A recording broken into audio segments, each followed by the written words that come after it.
বিসমিল্লাহির রহমানির রহিম। আসসালামু আলাইকুম ওয়া রাহমাতুল্লাহি ওয়া বারাকাতুহু। কেমন আছেন আপনারা সবাই? এই তো আমি ফয়জুন আপনাদের মাঝে আবারও চলে এসেছি। আশা করি সবাই অনেক বেশি ভালো আছেন, সুস্থ আছেন। আলহামদুলিল্লাহ, আমিও মোটামুটি ভালো আছি।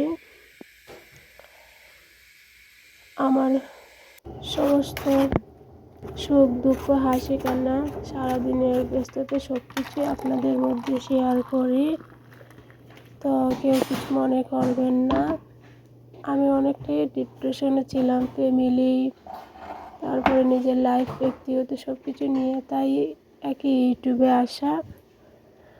আর যদি ভিডিও কোনো অংশ ভালো লাগে, বন্ধু হয়ে পাশে থাকতে পারেন।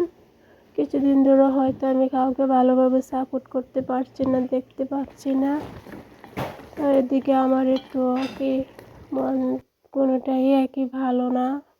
তারপরও কি করব, এইদিকে দেখতেই পাচ্ছেন আমি একটু সালাদ বানাচ্ছি। এখানে কিছু মশলা দিছিলাম, কালো গোলমরিচ পাউডার, এগুলো দিয়ে দেখতেই পাচ্ছেন কি কি দিচ্ছি। কে কোথায় থেকে আবার আজকের ভিডিওটি দেখছেন কমেন্ট করে অবশ্যই জানাবেন। ইনশাআল্লাহ আমিও আপনাদের সবার ভিডিও দেখব। আমি কারো ভিডিও দেখলে আমি একদম ফুল ওয়াচ করি। তো এখানে আমি কিছু মাছ নিয়েছিলাম, মাছটা আমি হলুদ দিয়ে ভিজিয়ে রেখেছিলাম যেন গন্ধটা না আসে আর কি। এখানে যতটুকু মাছের মশলাগুলো দিচ্ছি, আর এখানে কাঁচামরিচ, টমেটো, রসুন, আদা, এটা একটু ব্লেন্ডার মেশিনে গুঁড়ো করে দিচ্ছি, সুন্দর একটা ঘ্রাণ আসবে। ধনিয়া পাতা পেস্ট। তো আমি মাখানো 20 মিনিট পরে এবার আমি এখানে দেখতে পাচ্ছেন আমি চাল নিয়েছিলাম, তো এখানে ময়দা নিয়েছি 1 কাপ। 1 কাপে এখানে আদা গুঁড়া দিচ্ছি, রসুন পাউডার, লবণ, আমার যতটুকু একই দরকার আমি নিচ্ছি। আপনারা চাইলে নাও দিতে পারেন। মাছের একটু মশলাও দিচ্ছি, হলুদ পাউডার একই ময়দার মধ্যে, লবণও দিচ্ছি।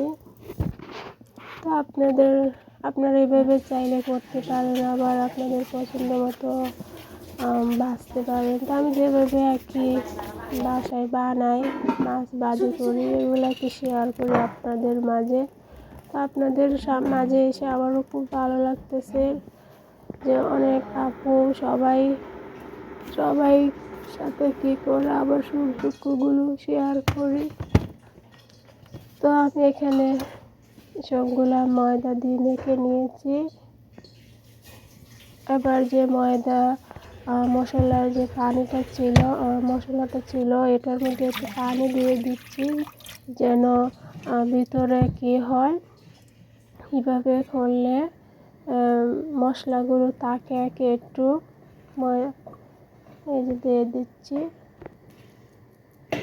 আর নয়তো ভাজি করলে সব মশলাগুলো চলে যায়। তো আমি একটু হাতের সাহায্যে পানির মধ্যে ডুবিয়ে দিচ্ছি তেলের মধ্যে। দেখতে পাচ্ছেন আমি সাদা তেল নিয়েছি, রান্নার সয়াবিন তেল। দেখতে পাচ্ছেন ভাজি হচ্ছে। তো এইভাবে করলে খুবই সুন্দর হয় আর কি। আমি প্রায় সময় এইভাবেই মাছ ভাজি করি। তো প্রতিদিন 1 সপ্তাহ আমরা যেগুলো রান্না করি, মাঝে মাঝে আজকে এটা রান্না করছি, কালকে ওইটা, তো যেগুলো খাই এগুলোই ভালো লাগে না ভিডিও শেয়ার করতে আর কি। তারপরে মাঝে মাঝে এটা ভালো লাগে, এটা আমি শেয়ার করি আপনাদের মাঝে। তো এই তো এদিকে এই মাছের ভাজিটা কালকে ছিল, আর এদিকে বাইরের খাবার কিনে আনছিলাম।